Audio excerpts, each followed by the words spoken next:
Welcome to Brave Healer Productions. It's time to experience what's possible.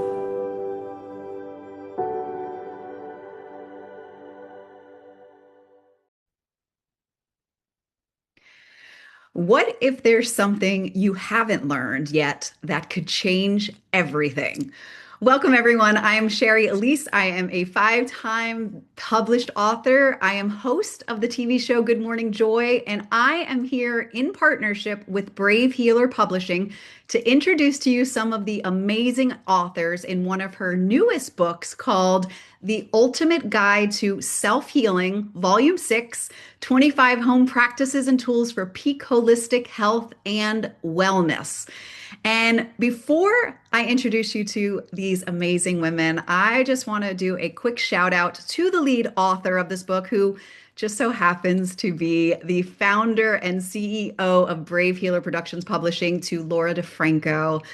Laura had this beautiful download back in 2020 to bring together healers and really offer these tools, these self-healing tools, so everybody can grow and feel good, especially during a time that didn't feel so good for so many. And so we are now on officially volume 6 of this series, which has been a huge success. So thank you so much, Laura, for what you do and for bringing these amazing people together.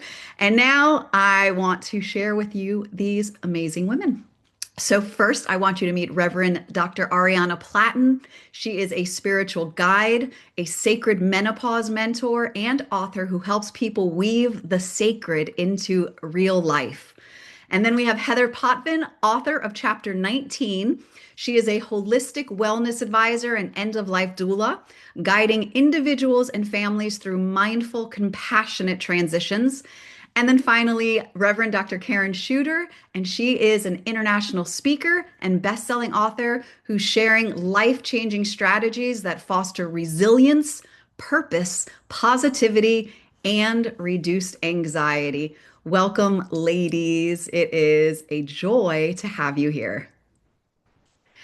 I am just going to dive right in. I am going to start with you, Ariana. First, I want to say that for all of you, I read all of your chapters and, expressing gratitude in the beginning to Laura. I just want to say thank you for all that you have done. Each one of your chapters really touched me in a personal way, and they've all aligned with a place in my life that I am currently in or have just recently been in. So, really, really just thank you. So, I'll start with you, Ariana. I am curious for you, why? What has, tell us about the why, literally, behind writing your chapter. Happy to do that. I'm happy to see you again, Sherry. Me too. I wrote chapter 8, which is called Harvesting Wisdom, How Menopause Turns Pain into Power. And I wrote it because menopause just about took my life apart. It was an incredibly difficult time in my life. And what I realized in the world is that women don't know a lot about menopause. Doctors don't know a lot about menopause. We don't understand right now that 45 million women in this country go into menopause, are in the process of menopause right now, and another 6,000 every year add. It's a crazy, wild ride when we look at the huge impact of this journey on all aspects of our life, on our economy, because people leave their jobs, they get very uncomfortable, they can't find a cool place for a hot body, and not the kind of hot you're thinking of. Right? So they can't find a comfortable place at work, they can't take the emotions that they're having into work, they end up either having problems at work or leaving work out of dissatisfaction, which affects us all economically at a time when women have spent 15 or 20 years in a career field and really can step into management in a new way. We don't understand the impact that it has on families and children who don't understand why mommy is irritable. And we really don't understand how much this affects the divorce rate in our country, how many marriages dissolve during menopause. and what to do about that. And most of that comes from the natural menopausal excavation of the pain we've had in the first half of our life, and determining how we're going to kind of dig that up, look at it, and heal it without blaming everybody in our immediate circle for how we're feeling. Wow, there is a lot that you said in there.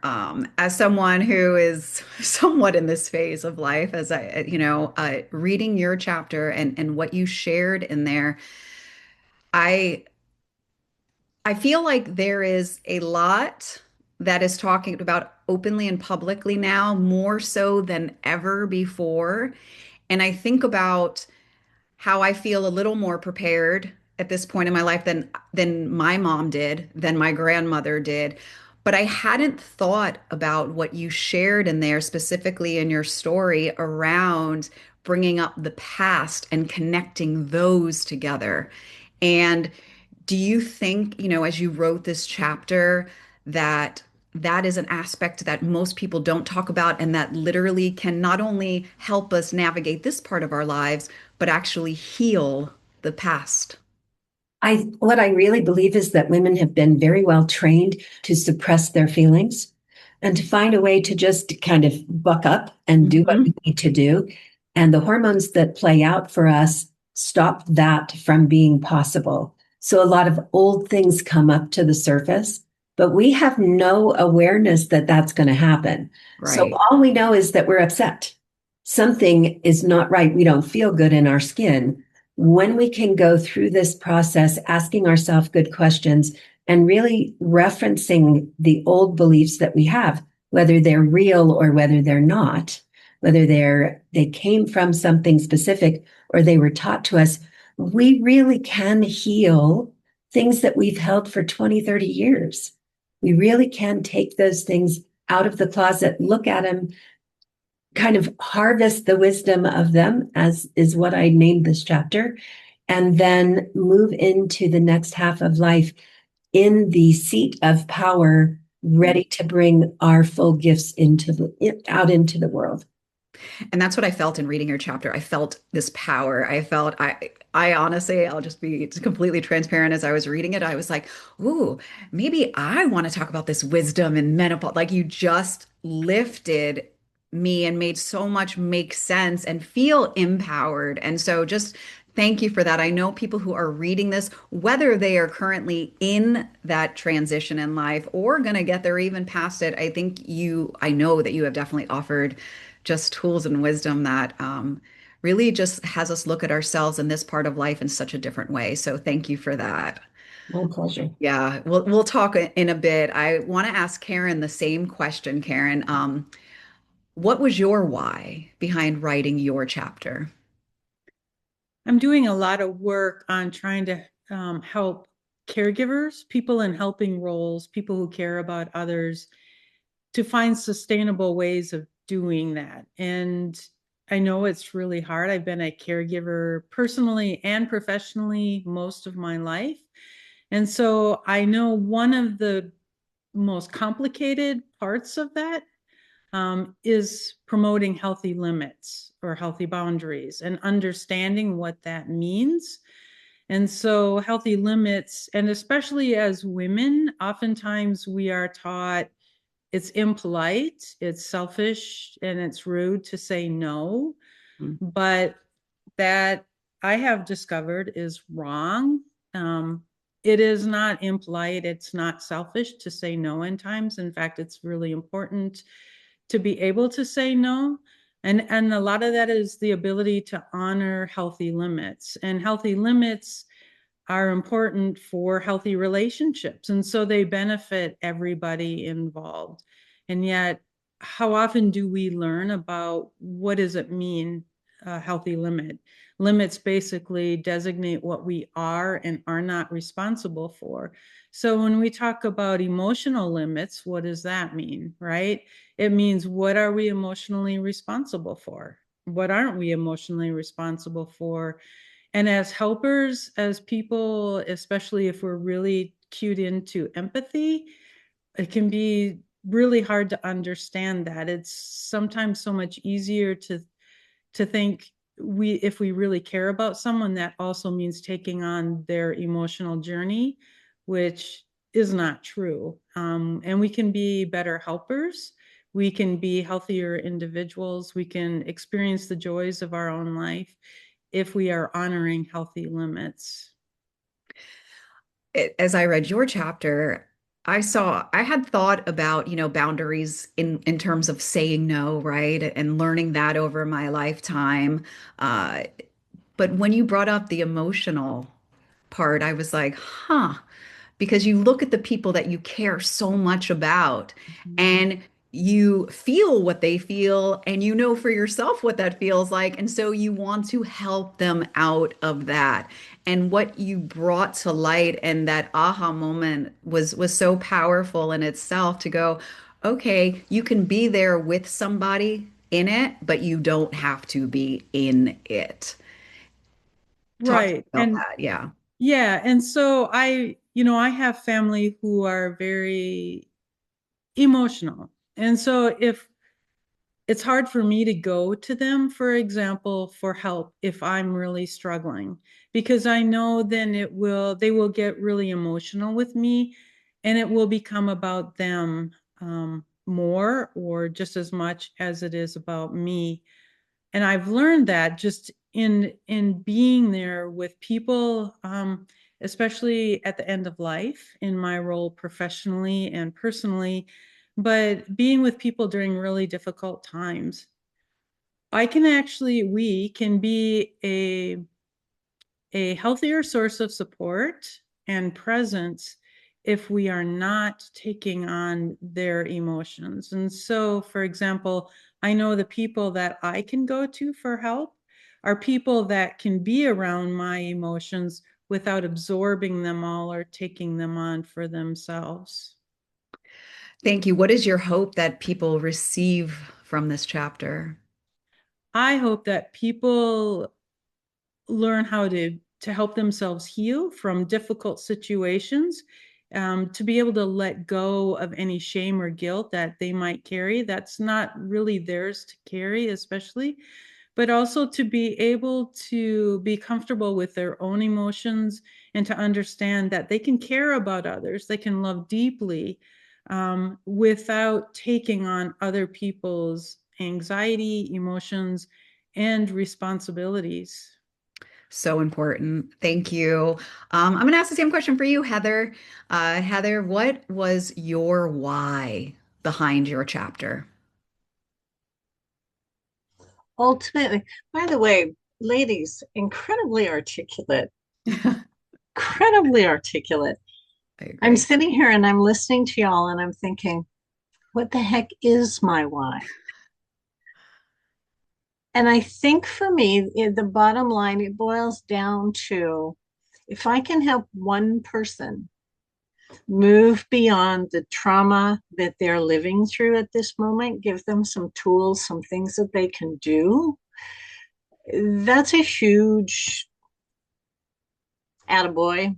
It's a huge way to exchange expertise and gifts to other people. My own personal grief journey was incredibly difficult, which I wrote about in my chapter. But it opened an amazing door that allowed me to grow, expand, find some tools to help me beyond my own grief journey, to recognize and acknowledge the skills and my abilities to heal other people and to offer them those kinds of things. So my tagline, the quote that they say often is that trauma can go incredibly deep into the body, but it can also open an amazing door. Hmm. So first, I do want to start with you were unsure about your why. I think your why is pretty powerful. Let me just say, for all of us that have experienced some sort of trauma in our life, big T, little t, we all need the tools. We have all been affected. And your chapter gave us an insight into your own personal journey and loss, which I have recently gone through last year with my dad, and the caregiving and taking those steps. So just being there in that story with you and was healing for me and brought me there with you. And I think for anyone that will read that can relate to that journey and how you showed up for yourself during that, because some people will immediately shut down, but you reached out. Talk to me about that experience. So I don't know if I shared this in the chapter, but the day that my husband passed away, I shut down my office. I sent out an email to my clients and those who were in the outer rim of my client base. I just said something happened in my family and shutting down the office indefinitely. And then those who I had developed a really good relationship, I said, Howie had passed away. I'm shutting down my office indefinitely. And one of my clients sent me an email back and she said, all you have to do is say the word. I will pack a bag and I will be there. Mm. I read that email about 5 or 6 times and I typed word and I hit send. Mm. Wow. She sent me an email back immediately. She said, give me a couple of hours. I need to put some things together. And she spent the first 72 hours with me, which was an incredible blessing. Had I not reached out to my close client base, that would not have happened. And what was really cool is that year after my husband passed away, she opened a whole bunch of doors for me that sent me down on this path that I'm currently on. Hmm. And there, for someone that is listening right now, just that reaching out and then the receiving and the path that you then took from there can change your life and other people's lives. So thank you for being brave enough. We're talking about bravery here to reach out. I'm going to stick with you for a minute and ask you. I'm going to ask you all this question. So my question for you is, this book is about holistic healing practices and wellness. Why do you think the holistic aspect is important when it comes to healing? Okay, I'm going to get technical for a second. That's all right. I firmly believe that what you feed your brain feeds your body. And there are tests and research and all kinds of things that back that statement. Your brain believes everything you feed it, the good, the bad, the ugly, the wonderful, the peace, all of that kind of stuff. And then your body, the cells in your body respond to that. There's a term, it's called fight and flight. Every time you feed trauma, every time you feed stress, every time you feed anxiety, that puts the cells in your body into fight and flight, which negates their ability to bring health and healthiness to your body. So I believe that a holistic approach to self-care, to taking care of yourself, to being self-aware is incredibly important. Your body needs that time to repair itself. That body needs the time to be at a state of rest so that the cells can do that. And that can't happen if you're constantly in fight and flight. Thank you for that. I know that there are people listening right now who maybe only have one way of seeing things. So I think this is so important for us to understand. Curious, Ariana, same question. Why do you think that in terms of healing, that holistic is important?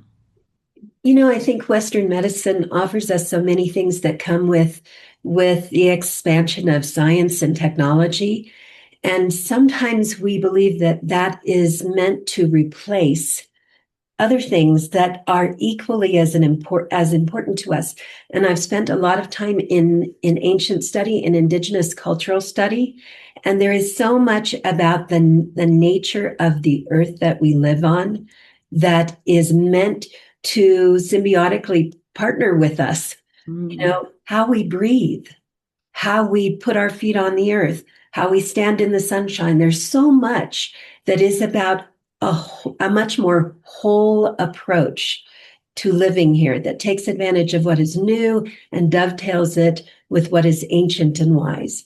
And I think in a holistic approach to health, you get all of those pieces.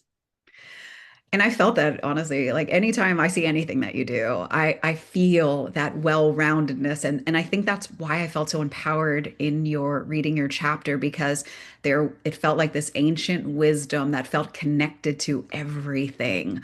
Um, it did. It comes through, and I would. That's why I thought, like, I want to be this ancient sage. But like, you did that for me because you breathe that through you. So, thank you for explaining that so beautifully.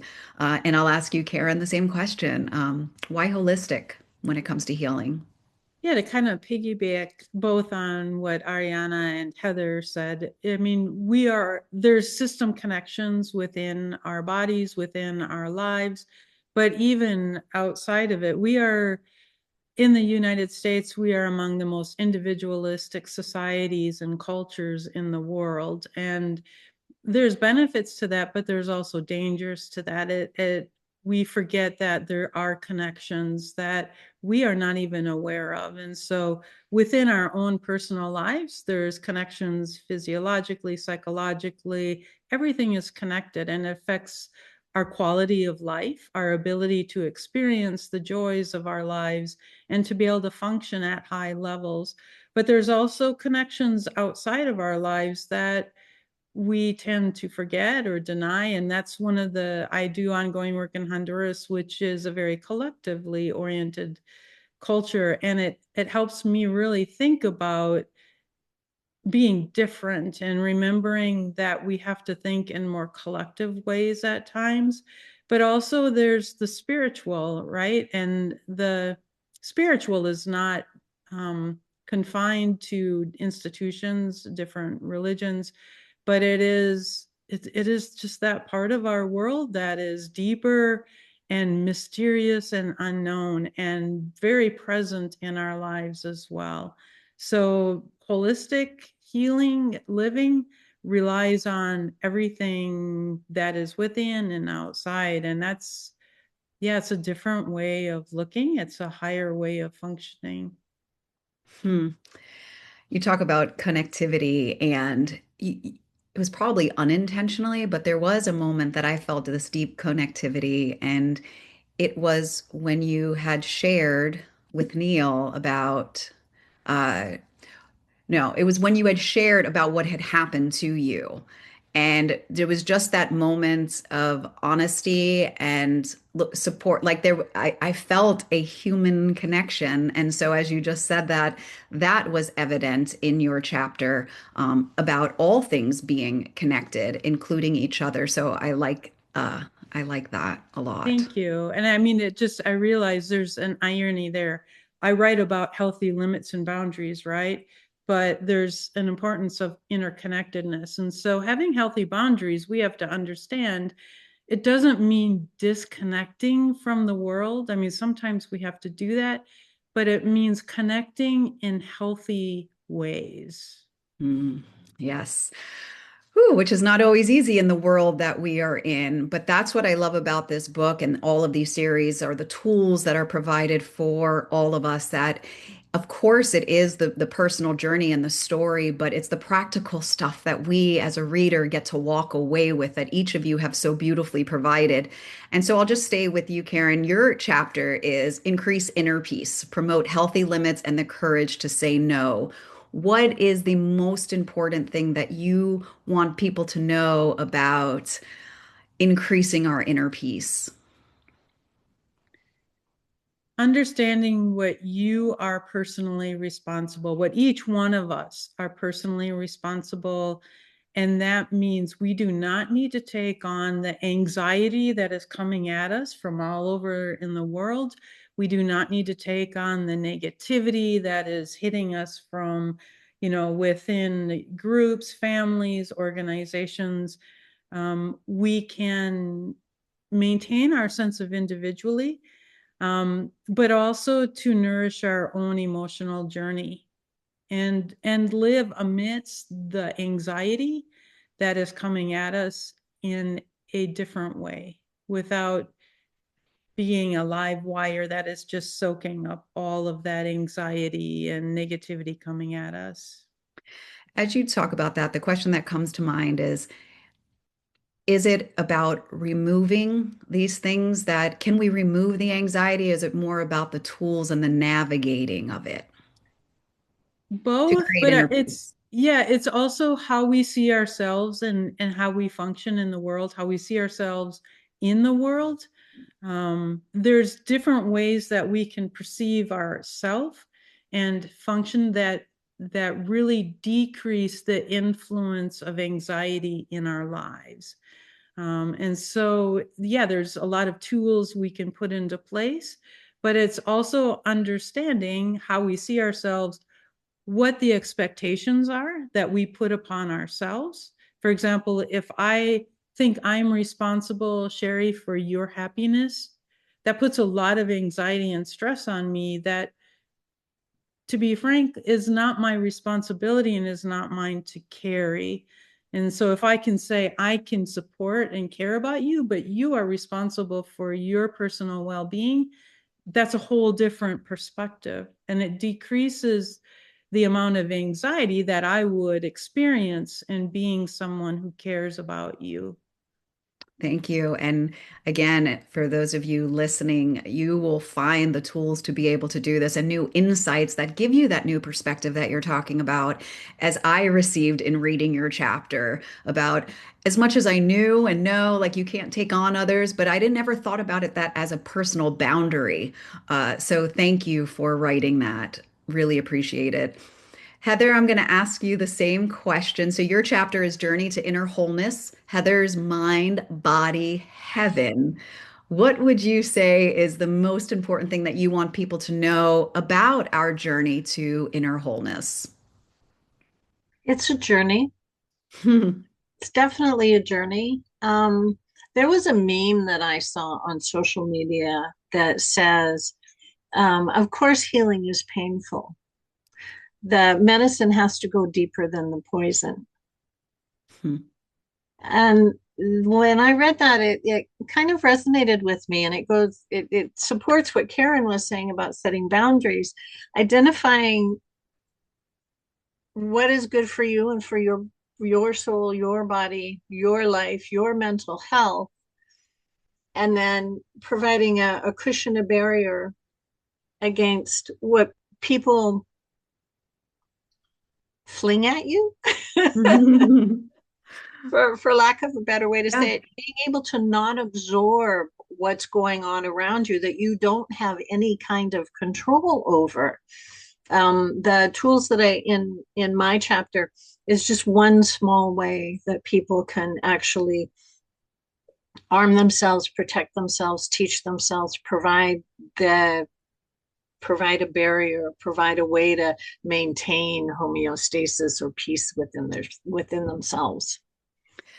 Which I know we all need that because there is intentionally or unintentionally so much coming at us every single day from every direction. So, as I read your chapter in this journey to inner wholeness, between all of yours, honestly, it was a big exhale for me in so many ways, inhales and exhales, like the full thing. So, thank you for providing us that, Heather. A direction, a path, a blueprint to be able to find, to rediscover that wholeness within. And Ariana, the same question for you. What is most important that you want to leave people with when it comes to turning our pain into power? You know, I think self empowerment is so core to this journey. We in our country are kind of trained to turn our health over to the experts rather than become the experts. And what I love about books like this, and the reason that I get involved in these kinds of projects, is because it's more than personal stories. You're actually walking away with a toolbox full of tools that mean absolutely nothing unless you actually pick them up and use them in your life. So if I have a last thought for people, it's the encouragement to not just read the book, but actually use the tools, actually try these techniques that maybe are new to you and notice how remarkably powerful they are and how remarkably powerful you are when it comes to healing yourself and taking care of your own health. Oof, I felt that. And you really provided those tools for us in a step-by-step manner that I was like, oh, this is doable. Like, in something that can feel when you're in it so overwhelming and so confusing. And so, like, here it is. It felt like I was being given a box with a red bow on it and, even a bow in there. So, thank you for that. And you're absolutely right. That's what these books do, everybody. It is really about providing, yes, inspiration in the story because we all have the reason behind it. But it's like, what can you walk away with after reading this that can change your life? So, authors, I want to thank you personally for what you do in the world and for being here today to share it with everyone. And to our listeners, this is so much more than a book. This is, as you can see, a generous community who is there for you to answer any questions, to carry on conversations like this one, or to just simply support you on your journey. Maybe you resonated with something we talked about today, so please drop down. We'll have it in the show notes where you can connect with our authors, all of their links, and explore. They are so happy to connect with you and share what they have going on. And of course, we hope that you hop on over to Amazon and grab your copy of this amazing book today. The link is, of course, below as well. And lastly, everyone, the Brave Healer community wants you to remember that your words will change the world when you're brave enough to share them. It's time to be brave. Thank you all so much, and we will see you next time, everybody. Thank you, ladies.